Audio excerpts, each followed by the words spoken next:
So for a long time, it took me a long time to really understand what it means to be Asian. I grew up in a very hard place, so we had to survive a lot. So I kind of gave up being Vietnamese or Asian, and I adopted into like hip hop culture. Vietnamese people over there, I've never had a good experience with them. Yeah, so that's why it made me push my Vietnamese roots away. Trauma brings us closer together, that longing, that connection. So a lot of us VQs who are coming back here, we all have that. We all want to connect.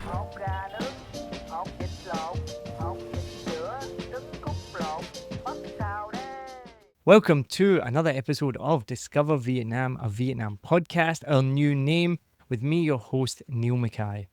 I first came to Vietnam in 2015 for a vacation, absolutely fell in love with the place, came back in 2016 for just 6 weeks, and 9 years later, I'm still here because like many people, this country just gets you.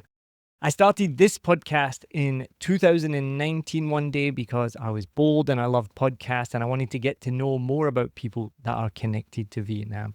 We are now in the top 5% of podcasts worldwide and we have over 100,000 downloads. So thank you very much for making that possible and tuning into this episode. Now today, my guest is an actor, a model and a dancer all the way from LA, but has been living in Saigon for 2 years now.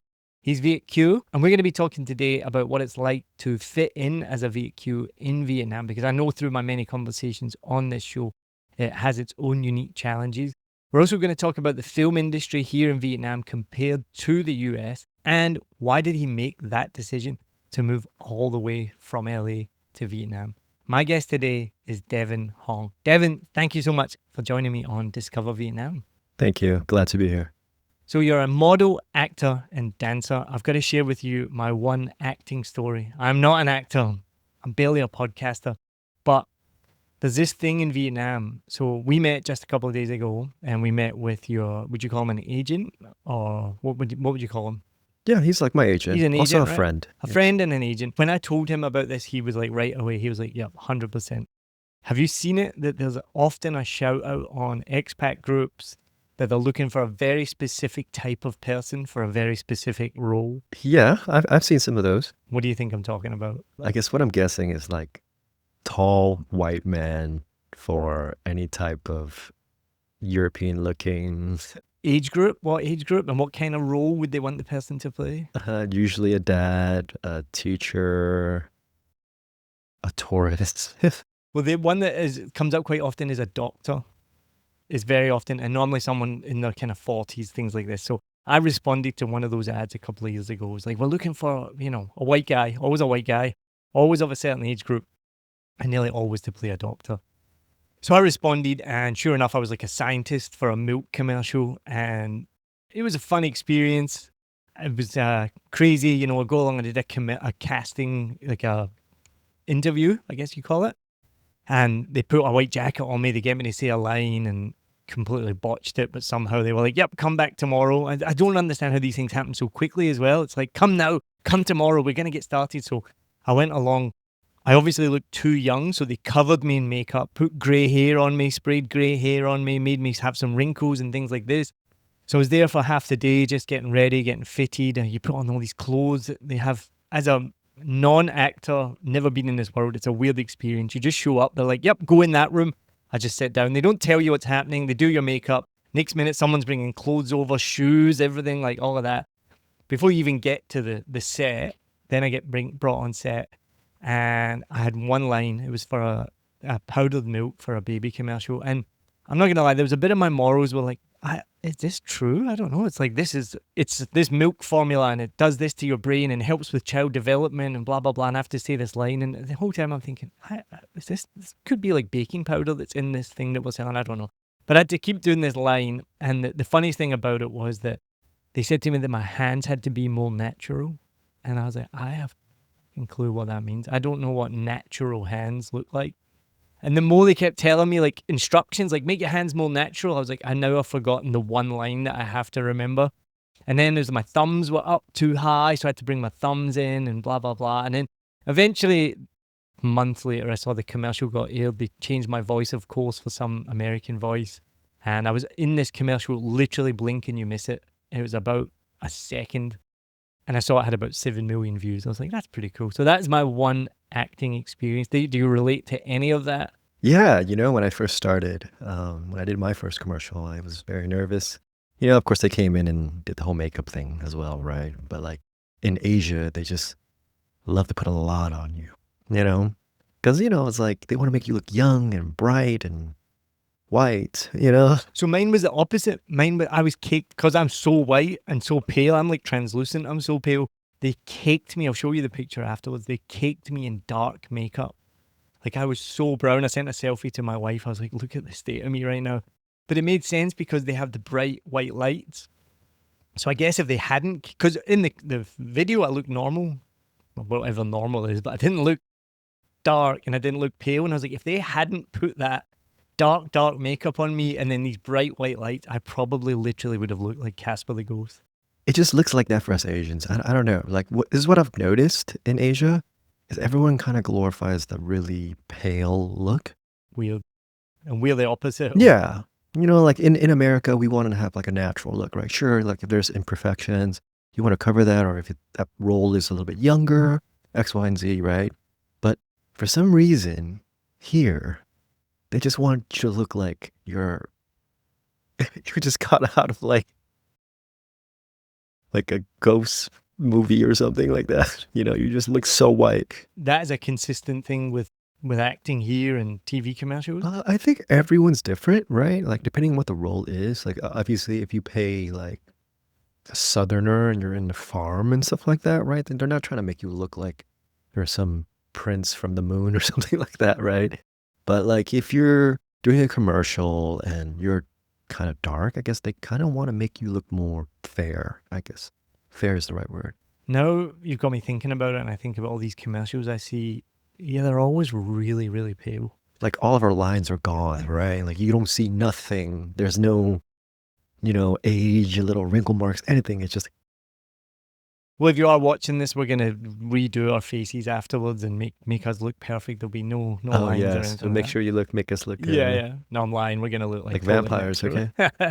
So what was it like then growing up in LA, having not just a Vietnamese background, you're Chinese and Korean, was it you told me? Yeah, so I'm mostly Vietnamese. I'm mixed with Chinese and a little bit of other things too. My grandpa's side on my dad is part Korean, but I'm mostly Vietnamese Chinese. And originally I grew up in San Jose, California, and then moved to LA for work. So growing up, it's very different, right? So I was originally born in Vietnam. Oh, you were born here? Yes, I was born in Phu Nhung, which is kind of like the middle of Ho Chi Minh City. Then as I was growing up, learning about Vietnamese culture, we had to leave from the war and all that stuff.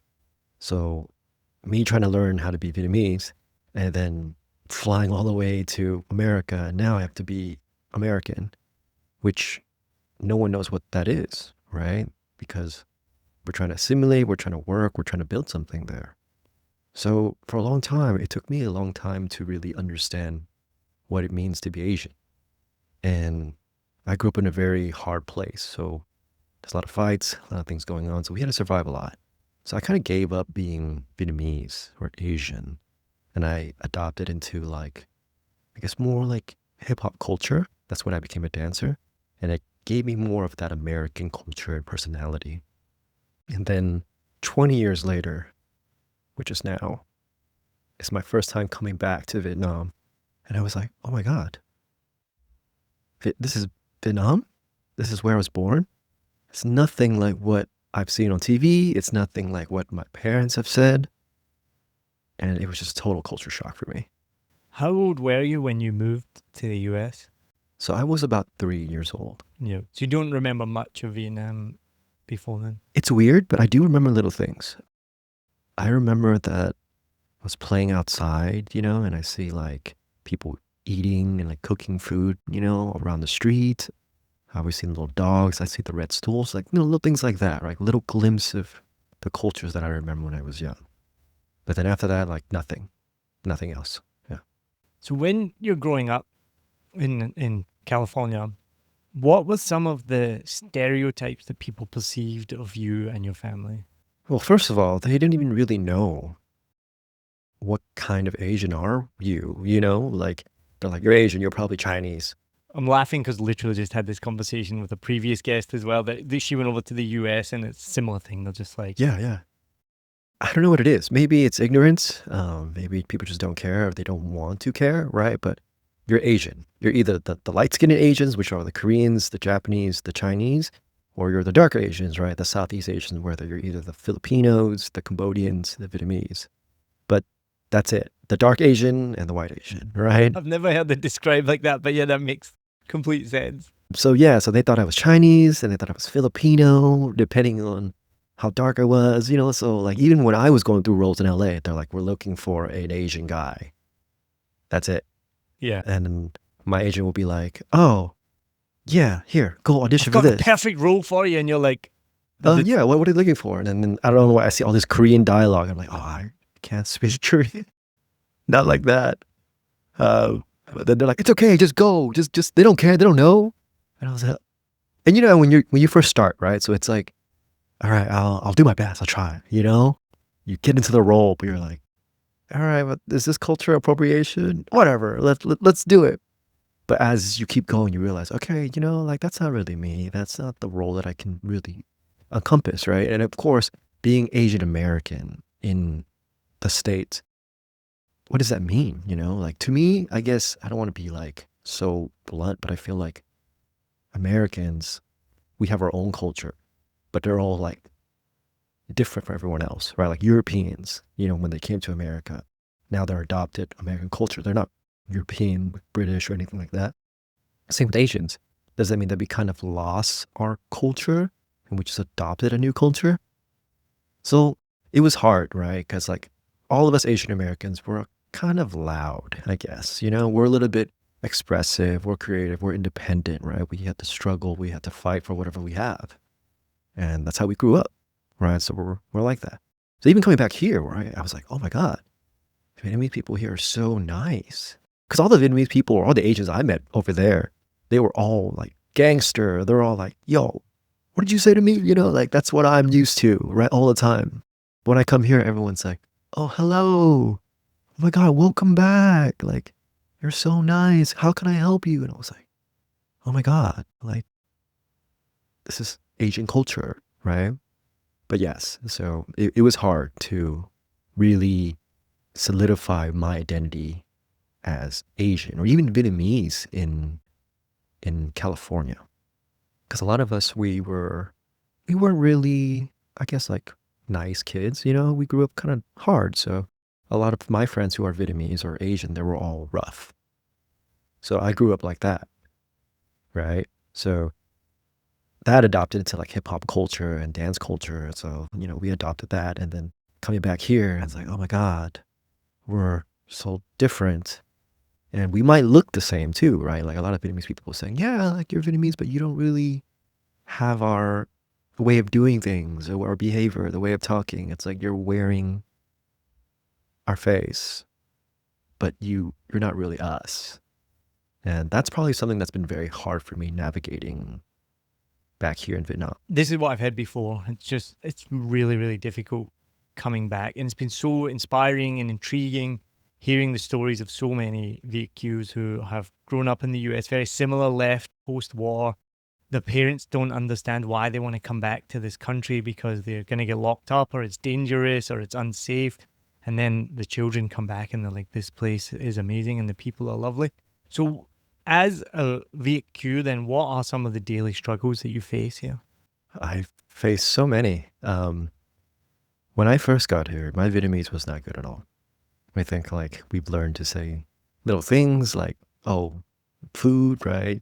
Hello, bye-bye, like all that stuff like that. But to actually have a complex conversation, it was very difficult. So that was one thing. The second thing was how to be less forward. I think maybe just, yeah, maybe just me though. Because I'm a very forward person. You know, if I'm like, hey, you know what you just did? I don't like that. You know, Vietnamese people, they don't really do that. They kind of just avoid it, right? But for me, or at least my friends too, when we say some things like that, they're like, wow, that guy's rude. Can you give me a specific example that you remember of that? Because I'm trying to picture what would that situation be? I guess like dating, for example, right? Like you would ask this girl to get dinner, like, hey, by the way, I made reservations, be here at 7 o'clock. I'm going to lose money if we're not going to be there on time. They're going to cut a reservation, all that stuff like that, right? So, they're like, okay. Then 7:45 happens and you're there and you're like, kind of pissed, right? Because you've already told them. But then they're like, oh my God, traffic or something happened, or I got done up for you. And then you're just like, oh, okay, cool. But please, next time, let's not do that again. And then they go, oh, why you're so mean to me? Why did you say that? So things like that, or even like, business in terms of whatever you want to say. Like, oh, hey, let's collab on this. And I go, okay, but what's in it for me? And, what are the business deals? They're like, no, no, no, no, we'll talk about it another time. Let's just drink. Oh, yeah, yeah, we'll figure it out. Don't worry. And it's like, no, no, no, I need to know. Like, I don't want to waste anyone's time. Right. Just like our previous encounter. Right. And some people might find that rude. Right. But I guess in the West, it's like we don't want to beat around the bush when it comes to numbers or business or even feelings, right? Or how we want to put ourselves out there. But I've realized in Vietnam, you have to be a little bit, I guess, beat around the bush, You can't just say everything so forward, right? It's rude. Yeah, so that's another thing I noticed. Yeah, yeah. Another struggle, let's see. I think work has been hard. After being a performing artist for a long time, I took a designer job as a user interface designer back home. And I've done that for a couple of years. So I come here, so I was like, okay, maybe it's time to get back to work. And I'll look for jobs, right? And then all these job applications, stuff like that, they have a very different way of doing things. Where there, it's like, yeah, here are my skills. Here's this, and that.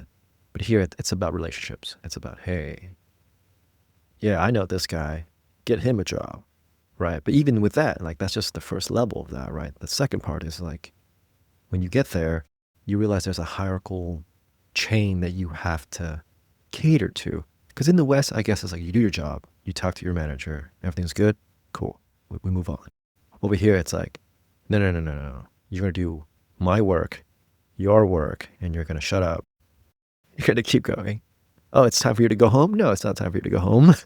So that's what I've noticed, and it's a little difficult because, again, I feel like Americans were a little bit more outspoken.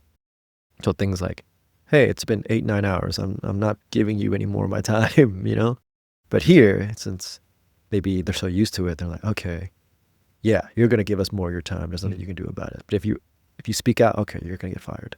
Yeah, I've heard this as well. So growing up in LA, San Jose, and you were surrounded by a lot of tough people, it sounds like. What was it like then transitioning into being a performing artist? Was that kind of like people taken aback by that? How did that go? It is actually very difficult for me. You know what they say? There's like you can take the hood out of a person, but it doesn't mean like it always leaves, right? Sometimes I find that fierceness, is still there, right? Because sometimes when you start a new industry, especially performing arts, right, you always have to be very smooth, like very, yeah, I'm down for anything, sure, right? But as you get older and as you go through your things and things that you don't like to do, you're like, nah, I'm not about that. I'd love to hear the hood Devin come out and just be like angry, yelling at someone. And No, I'm not at that level. I think as I get older, I've calmed down a lot, right? But there are a lot of like jobs, right, in LA when I first started, whether I did like a music video and they're like, hey, can you do that move again? And it's a very like difficult move. But let's say they forgot to do this or they forgot to press record and all that stuff. But then like my it's next, not just me that does that then. yeah, I've done that before. it's front and back, right? Is it? So Okay, all that makes me feel better. right? But We then did press record, right? Okay, yeah, we're okay. Okay. Whew. yeah, so like things like that happen, and then you're forced to do this really hard, difficult move again and again to the point where your body breaks down. And then some people are like, yeah, I'm down, I'll keep doing it. But for me, it's like, no, I'm not doing that again. And then they were like, hey, you're really hard to work with, right? So you get put into those like compromise situations where they put you in a box like that guy is too hard to work with. He's too entitled. He's too egotistical, And there was a time where I did a film. It was like more of a I guess, a closeted coming out kind of film for LGBT kind of stuff. And, I was performing, and then the director wanted to change the scene into a full on, like, make out, rougher scene. And in my contract, there was nothing like that. It was like, okay, it was maybe just a small little intimate peck, right? And it didn't move the story. So I questioned that. He was like, no, no, no, we're just going to change it. It's going to be fine and all that stuff like that. And I was like, no, I'm not comfortable with that, right? And then he was like, well, you're never going to work here again. Yeah. And he was threatening me. He was saying, like, you think you're all this, and was like gaslighting me and saying so many things. And I almost caved, right? Because I was like thinking to myself, I was like, oh my God, am I really being difficult?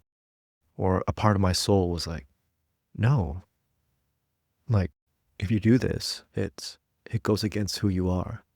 And then my hip hop side, my upbringing is like, no, no, no.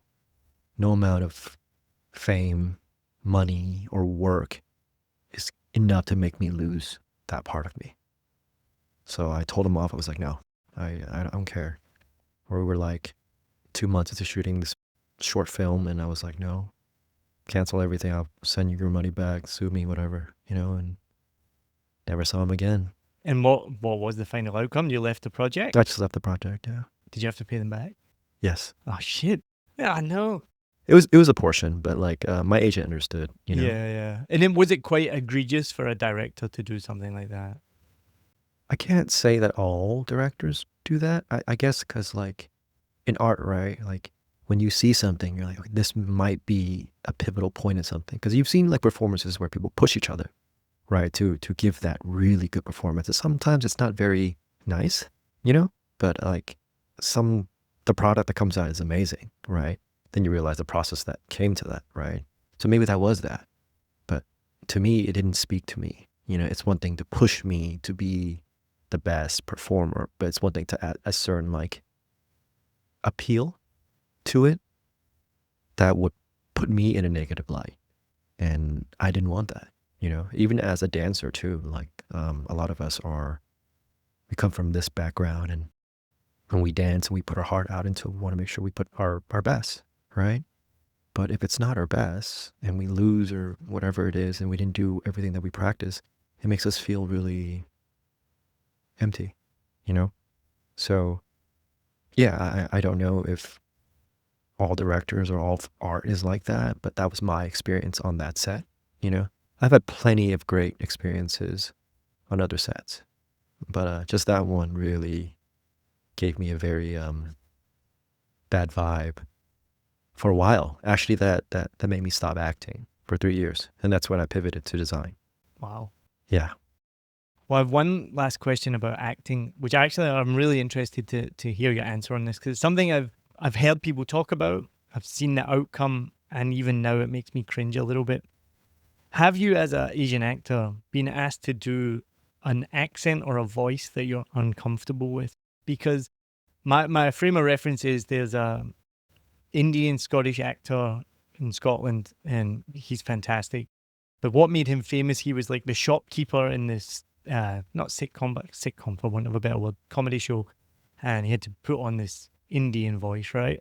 And I've seen it before. I've heard Aziz Ansari talk about it. And then even just yesterday, I saw this really funny meme, and I can't remember the Indian actors' names, but it's 3 Indian actors.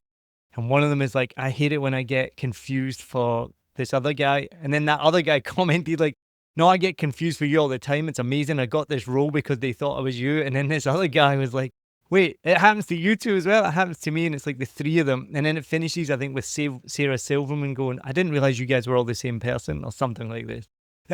But it makes me cringe when I do see, I know, I'm like, you're doing the voice. There was a show, what was the show I just saw recently? And we're in 2025. I thought that had stopped.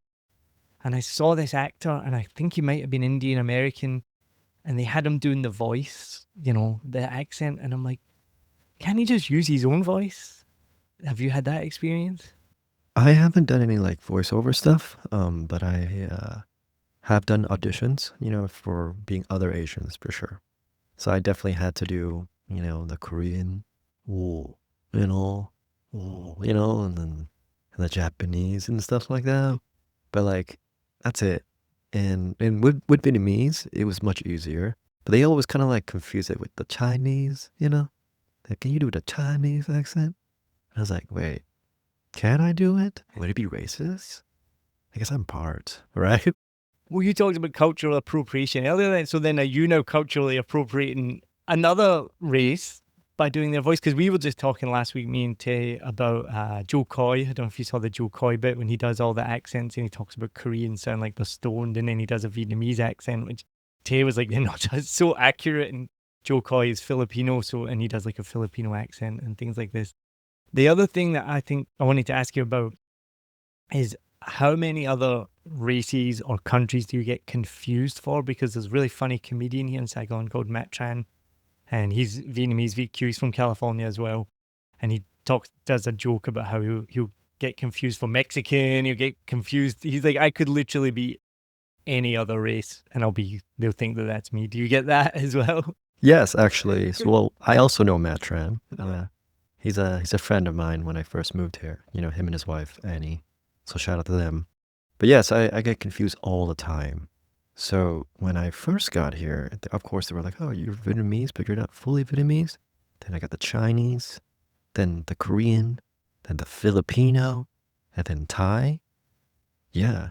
And then, you know, depending if I like have full facial hair and I'm out in the sun, yeah, I get Mexican too. Well, Matt's got a mustache, Mexican, right? So that's how Cambodian. Yeah, all the Asians. Not Japanese. I think I have not got Japanese before. That's the only one I didn't get. Yeah. And you know, in Scotland, we have people from all over the world as well, and there's nothing better. Sometimes you meet an Indian person and they have a stronger Glaswegian accent than mine. There's a guy I know in New Zealand, Sean, and his family's from Mauritius, so very dark skin, and his Glaswegian accent is thicker than mine. And I'd love to see the same thing. Like, where are you from? So I'm from Glasgow. The person's, I've never seen that happen, but the person's brain would probably be like, wait, what? I don't understand this. And then I have to tell this story because I actually meant to message my friend this the other day because I tell this story quite often. There's a good friend of mine that I just messaged the other day, first time in a couple of years, Mary Young.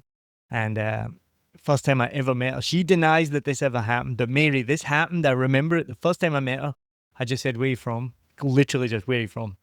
That nothing else meant, like, England, America, Australia, I've never met you before, where are you from? She's like, what do you mean by that? And I was like, no, I just, like, where you answer that any way you want. Where are you from? She's like, I'm from Manchester, because she's from England. I was like, all right, well, cool, you're from Manchester. And we're good friends, but she claims that never happened. But I I vividly remember that interaction when we first met. I see. I mean, yeah, sometimes like when I get miscultured or like whatever you want to call that, into other Asians, I'm just like, why would you think that, right? Why would you think I look Cambodian, or why would you think I look Thai? But then I think about it, it's like, why do I even feel that way, you know? Like, it's okay, like, if you think I look like another Asian, I think that's nice. I think all Asians are beautiful, nice, and it's a cultural pride thing, right? But before, yeah, I used to be like, yeah, why do you think I look this? Because I'm dark, or because I have smaller eyes, you know, like all those little things. But now I'm just like, hey, that's cool. I never got that before. Yeah, Japanese people are super beautiful. Koreans are super beautiful. Thai people are super beautiful. Yeah. What is your reaction when someone says something along the lines of, but where are you from? Or where are you really from? That used to trigger me a lot. I'll bet, yeah. My wife is Mexican American, and you know, I've lots of friends from all over the world. I've heard it being asked, and even, do you know what? I actually cringed last week. I was at a networking event, and I said to this guy, "Where are you originally from?" I literally meant, again, same thing, where in the world? Because I hadn't spoken to him. I meant, are you from America? Are you from Australia, the UK? Like, that's what I meant. Where are you originally from? And he went, well, I'm originally, like, my family are from China, but I'm American. And I cringed inside. I didn't correct myself, but I was like, oh, shit, I worded that wrong. I didn't mean, like, where are you originally from? I mean, where you're originally from in the whole wide world, you know? So, but what, yeah, so it originally triggered you. How did you react? How do you react now? What do you say to that? So let me give you some backstory, right? So I know we talked about how I was born here, went over there, right? And went through all those struggles. So honestly, Vietnamese people over there, I've never had a good experience with them. Yeah. So that's why it made me push my Vietnamese roots away. Interesting. Very long, yeah. So I grew up more like Mexican, more like African, black, cultures. They were the ones that loved me the most. Even though my first experience, the good Asian experience, like with friends and stuff, was usually Koreans, right? So I never talked about that. And then when people were like, "Yeah, where are you from?" Right? Like, "Oh yeah, I'm from here, America, I'm in California." And they're like, "No, where are you really from?" And I think back to Vietnam, and I never wanted to say anything about it because one, I don't remember, right? So I can't even relate too much. You're like, I'm from America. Like, Yeah, that's where I'm yeah, yeah. from. And then my parents, they would tell me all these things about Vietnam that made me feel like, yeah, I don't even want to talk about that. And I don't know what it means to be Vietnamese besides the food, right? Like, oh, I eat the food, but I don't know what it means to be Vietnamese. Yeah, so for a while I was like, no, I'm Vietnamese, but I'm from America. Until I moved here, right? And that's when I had to learn the language again, how to say this, different versions from the north, the south, the east, the west, right?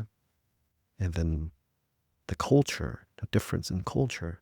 So now when people ask me, where are you from? I said, yeah, I'm from Vietnam. Because now I have a lot of pride, right?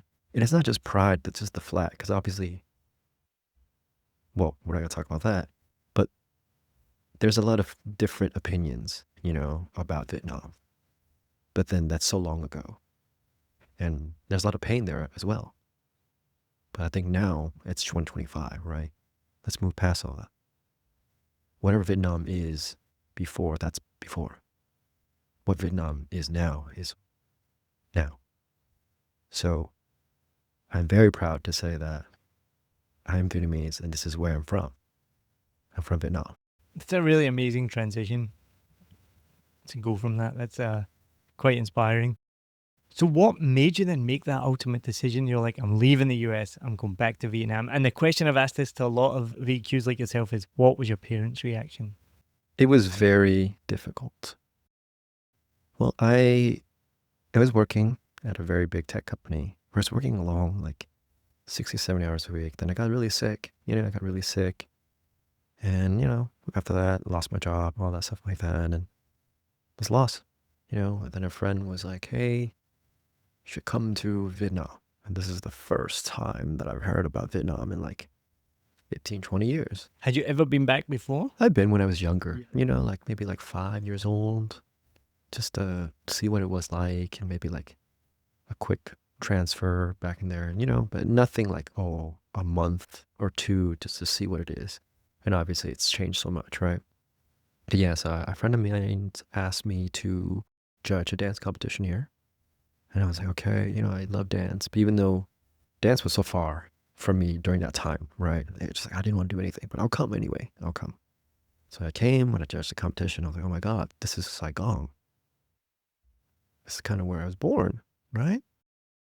And I saw the changes, the people, and then everything like that. And I still wasn't really adapting. The food, the language, the heat, the pollution, things like that. And it was hard for me to be like, all right, maybe I'll just go to Korea now, or I'll go to Bali or go somewhere else. Then I went to this event that connected a lot of VQs. And then they were talking to me, and I found so many people are like me, that they're from all over places: Germany, Australia, France, America. And they all came here. And they're all like, yeah, like it's weird, but we feel a connection here. And we just decided to stay. And maybe you too, right? And after they said that, I was like, okay, maybe I'll give it a month. 1 month became 3 months. 3 months became a year. And now I'm here. So it happens to everybody. I mean, even the amount of expats, non-Asian culture, like VQs that I know that came here, similar story to me, came for a week, a month, a year, whatever. 10 years later, suddenly they're still here. It's incredible. And the question, what was your parents' reaction? Right. So in the beginning, I was telling my mom that I was like, oh, hey, I'm just going to go for vacation. And of course, she didn't have anything good to say. She's like, be careful. don't put your phone out there. They're going to steal it, and be careful. They might like kidnap you, or they might like do all these things to you, right? Because yada, yada, yada, yada.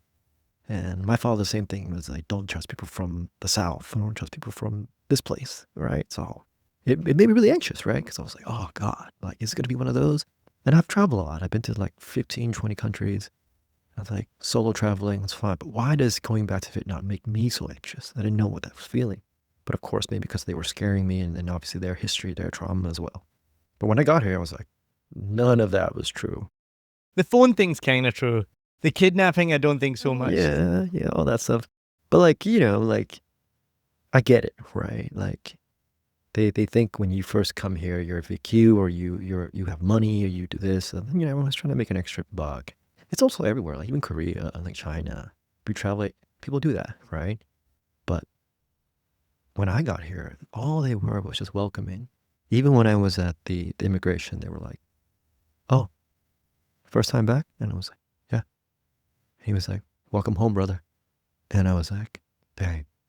But back to what you're saying is, I told my mother, I was like, Mom, it's been 6 months since I've been in Vietnam. It's a beautiful place. It's also healed me a lot, I've become less angry. I've become more centered, and I've learned to relax a little more. And I think I'm going to make Vietnam my home. And she just said, okay. Do your best there and I'll come visit you. And I think that was the moment I knew, like, this place is going to be my home. You see yourself here for the foreseeable future? Yes. I love Asia, I can't say Saigon is going to be my forever home. I'm kind of more of an introvert, so I like it a little bit more quiet. And you already know, like motorbikes in the morning. And Saigon is not an introverted city. If you described it, it's not an introverted city. And like the whole like, bánh bao đây, bánh bao nóng hổi đây. I'm waking up, I'm hearing that, I'm like, okay, damn. But it's cool though, because, sometimes you don't need all the quiet, right? You also need the rustling to make you feel alive. Like you're in a city, you're hustling, and with everyone else also hustling, and the passion, the creativity of the city really drives everyone forward. And I think that's a beautiful thing. And maybe that's something I also need to get out of my comfort zone to be as well, right? Because when I was in the West, I kind of had it comfortable. My home, my place, my relationship during that time, and I was a little bit lost. And I'm not gonna lie, I'm still a little bit lost, but I'm not alone, right? I feel like everyone's a little bit lost. But we're also lost in this city, trying to all figure it out too. The best description that I'd ever heard of Saigon is it's like a big college town when you first come here, because you make friends with all these people for the first time, no matter what age you are. It's like when you go to uni, college for the first time, and you're having a wild time, going out drinking, having fun. And that's what it was definitely like for me in the first year or two. And I've been here for 9 years, and eventually you kind of like, okay, I live here now. I need to eat healthily, not go out so much, have more of a stable life. I'm going to use the word normal, but I know it's different for everybody. But try and have more of a normal life to what I used to have, rather than have this college experience, which I was like, I've definitely been living that for the first couple of years. And going back to the noise and the bops out, and all of this, you're maybe experiencing, you've been here a couple of years, so you're maybe experiencing something similar to what we experienced. So the first couple of years we lived in D4 and loved that experience, right? But we were woken up at 6 a.m. every morning by the school across the road doing the morning exercises. It's how I learned how to count to 10, because I could hear the teacher going, mop, hi, ba, bo, nam, mop, ha. They're all doing the jumping. Then at 10 a.m., mobile phone would open downstairs and they'd be blasting a speaker with a new promotion. Then, we get waking up at 3 in the morning with a funeral procession going down the road. We had no idea what the hell was going on. Why is there music at 3 in the morning? And then there's karaoke at night. And so there's just all this noise and craziness. And I do value quietness. Like I'm from the suburbs of Glasgow. It's like as quiet as possible at night. I'll value that a lot. So for me, that was really difficult. We now live in a big high-rise building, but it's still 95% Vietnamese people. But there's no karaoke. It's quiet. It's nice and we value that. And I think you can find that in Saigon. I think maybe you're still in that beginning bit where you're like, you live in Bintan, right, which is dense, packed, busy, that noise in the morning, noise in the afternoon, noise in the evening. And then you can find that quietness where you can kind of breathe a little bit. But one of the things that makes me laugh is when I often see, I haven't read it for a long time, but I often see expats post. I don't know if you've seen this in the various expat groups, like, I want the authentic Vietnam experience. Why would you live in Tao Dien, or why would you live in wherever? Like, you come to Vietnam. And I'm like, what fucking, you enjoy the authentic Vietnam experience, because a lot of Vietnamese people I know do not like the authentic Vietnam experience either, which is 6 a.m. Exercise shouting. It's the noise all day. Like, that's fine. If you want that quote unquote authentic Vietnam experience, you go for it. I live the authentic Vietnam experience every day, and I also live in a nice, quiet neighborhood. I love to add to that because, like, when I first got here, right, I was missing home, right? So I was like, oh my God, I miss the open streets, the Western architecture. So I stayed in, like, Tao Dien, right, Mastery for a month or two. Me too, yeah. Yeah. And it was fun, you know. But then after a while, I was like, I didn't come here to do that, you know? You wanted the authentic. I wanted the authentic. I wanted to have, like, a cafe soda, like, You didn't want to on the sleep red ever street. again. You're like, you're going to be You away. know, I wanted to be around. I want to hang out with my people. You know, I didn't come here to hang out with expats and other VQs all the time. Sure, you know, it's easy to learn to speak English again and making sure it's still there. But that longing of being Vietnamese, it can't just be connected through other people who are also longing for that. It has to be with people that already have that, right? Which are Vietnamese people who have lived here, who have went through what they went through all the way up to this day to learn about that, right? Even actors, right? We do a lot of research about which role, if this person has this disorder, all that stuff like that, right? And for me, I always loved that about learning new cultures, and not just by being a tourist, right?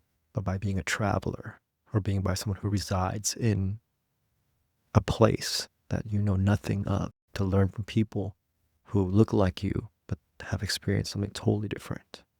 But one thing I wanted to add too, yeah, of course, like I moved so many places. I've been to D4, D3, D2, now I'm in Bintan, right? First year, of course, had my fun, right? With a lot of people who come and go so much. But now I'm like, hey, like, I'm kind of done, you know? I want to really solidify my career, my life here. And a lot of my friends now, I really appreciate them. And I've learned a lot of things, you know, in the last year. Because, you know, in a city like this, it's really easy to find someone to drink with. You can just go out on the street and just cheers anyone to drink with you. But how many people can have tea with you? How many people will wake up early to have coffee with you? How many people would actually sit there and help you and talk to you, you know? I think that's important. A question I really want to know the answer to is something you just mentioned about you didn't want to just meet, I'm paraphrasing here, but meet other VQs, right? You mentioned it was easy to meet other people like that, and you wanted to have the real experience or meet local people. But what is the VQ community like in Saigon? Because I know there's overseas Vietnamese groups, and I've been to an overseas Vietnamese lunch. I was the token white guy because Annie Vla invited me, and it was amazing. And I know, because obviously through this podcast, I interview and talk to so many people from all over the world. I find it fascinating. Germany, Hungary, the UK, the US, Australia, all with very similar stories, but all individual as well. Do you guys gravitate towards each other? Do you learn from each other? Or are you like Mercury and you repel each other? Because I know the Irish, they can love hanging out together. That's why we have Irish bars, right? The Irish, no matter where I've been all over the world, the Irish find each other and they're best friends. I have barely any Scottish friends, and it's not on purpose, but I think it must be subconscious that I don't seek out Scottish people. There's no Scottish bars, right? It's not like all the Scottish people get together, like, you're from Scotland, I'm from Scotland, let's hang out. Where does the VQ community fit within that kind of timeline? Or not timeline, whatever you want to call that. Yeah. Well, definitely, you know, OV Vietnamese is really good. Shout out to Quang, Annie, Lam, right? There's also another group called Saigon VQ. Shout out to John and Vince, you know. And that was the first group that I came and got to connect with, right? And they're all amazing. They all help people like me who've come back to really connect with other people, with friends, and if you're looking for a job or connections or even learning about history, right? Like those groups are amazing, you know? But I think it's hard because sometimes those groups, people come and go so quickly. So it depends on how you feel, right? Like for me, I think what I've learned about myself is that I build connections so fast, so strong, so intimately that when the people leave, it hurts. So I tend to not like want to connect with more VQs because I don't know people are going to live here, or they're just going to be a one-time fun thing. And at my age, at my time now, I've also learned my lesson that I don't want to just have quick fun, right? And sometimes for us too, right? Like trauma brings us closer together. That longing, that connection. So a lot of us VQs who are coming back here, we all have that. We all want to connect. We all want to like talk about all this. But of course, what I was telling earlier is like we're not really Vietnamese. We're still VQ, right? We have the face, but our culture is European, American, Australian, whatever you're at. So we can't really connect very well still. So we tend to connect with other people who understand that, right? But also, we also carry our own traumas, our own issues, our own values, and our own boundaries too. So sometimes we might not be so close, or we might not be so loving, but I think we all respect each other. We all are supporting each other's journey, and I think that's important. But that's just for my own journey. I think a lot of other people who go to these groups find a lot of value. And I did as well. Like in the first year, I met so many good people, so many friends. But obviously, meeting so many, you don't know how many are actually your friends or not. Like that's why the analogy of going back to having tea and coffee, like how many can do that versus how many can just come and have a drink. Oh my God, you're Vietnamese and you're VQ, right? Like it should be more than that. So this year for me, I literally tried to get past that and be like, do we actually have a connection? And it has to be more than just being Vietnamese, That's why I kind of gravitate more to people who are from here, Vietnamese people, than VQs. I have a lot of VQ friends already, and they're all amazing people. But now that I realize after the drinks are put down and we're all maybe sober, right? How many of us are actually going the same way? And it doesn't mean we're not supporting each other, going that direction. But it's just that, oh, okay, cool. Now I have to find my way of living here, and whatever my way is will lead me to the people that I should be connecting with. Right? We touched on something that is quite personal to me and to many other people as well, but quite personal to me. Something as somebody who's an expat, not in Vietnam. I'm an expat. I left Scotland 20 years ago, over 20 years ago. I've lived in America, Australia, New Zealand, and now Vietnam. So I've lived all over the world. And one thing that's really difficult is to make long-term friends, like you mentioned, because people come and go. And I've had that throughout my whole life. And I remember even when I lived in Australia, I had a really good friend there. And my friend from back home was visiting. I've still got a couple of friends I'm still close to from back home, from like growing up with. But one of them at the time was visiting me in Australia. And then this guy, Tom from Finland, was heading back to Finland, I think, or wherever. We had a good night out. And I was like, all right, cool, mate. Take it easy. See you later. Have a good night. And he walked off. And my best friend from Scotland who was visiting said, he's leaving, right? Like you might never see him again. I was like, yeah, no, maybe not. I don't know. And he's like, was that not like weird? And I was like, yeah, it's pretty weird, but you just get used to it. You've been living away for so long, like people come and go, and it's not like a big heartfelt. In the beginning, when you're younger, it's like, oh my God, I'm never going to see you again. But it's just the way it goes. And, sure enough, about 10 years later, I saw him again for a very brief time, but it was amazing. We picked up exactly from where we left off. I've got good friends still in America that if I haven't seen them for probably 15, 20 years. If I saw them tomorrow, it would be exactly like the day I left.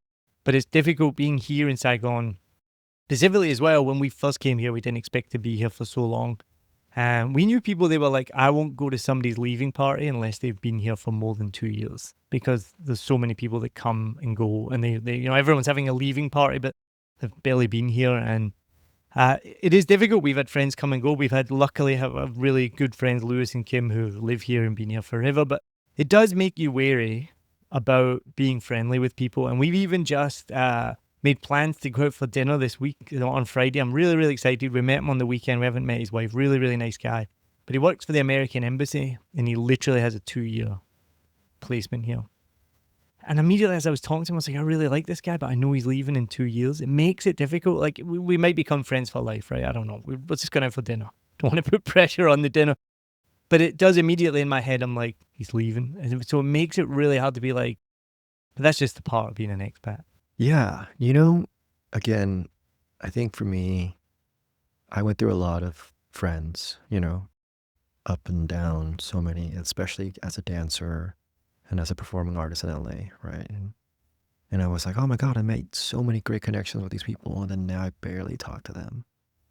And when I came here, I made so many good friends, and we had such a strong connection, especially being Vietnamese and coming back here, working together, and let's have each other's back. And, even last year, it just all went away. Some on other people's parts and some on my part, right? But I realized that's just life, right? And you shouldn't add so many expectations or a lifespan on something. And in Vietnamese, we have this word, we call it Yuen, right? It's kind of like fate, destiny, serendipity, right? And it means like you're supposed to meet someone or you have a charisma or connection towards this person, right? But it doesn't mean it lasts forever, right? So another word called Het Yuen, which means it's done, like no more destiny or fate, which means it's like, oh, maybe you just have this lifespan togetherness, right? And that should be okay too, because I also believe that people come into your life to teach you something, to help you get over something, to help maybe push you towards something, but they're not meant to go with you all the way. At least for me, if I keep going through life thinking that, oh my God, this person's so nice to me, and I want to keep them, and it's cool if they also want to be part of your lives. That's beautiful, right? But if you also always want, like, okay, if you're going to be my friend, you have to be here. You got to do this. You have to make sure you're here for like 5 years. Then we'll be friends. Life is not black and white like that, right? And you should just let whatever the world give you what it needs to give you. Like maybe for us too, right? This could be our last podcast together, or it could be the first of 1,000. But let's not even look at that. Let's just see where it goes and let's just enjoy the present. I think that's a perfect time to finish. Devin, thank you so much. This has been amazing. Thank you for listening. I appreciate it so much. And don't forget, rate, review, subscribe, share this podcast with someone else who wants to discover more about Vietnam as well. It will really help this podcast grow. So thank you very much for tuning in. And Devin, thank you so much for being part of this episode of Discover Vietnam. Thank you. The honor is mine. Cheers. Cheers.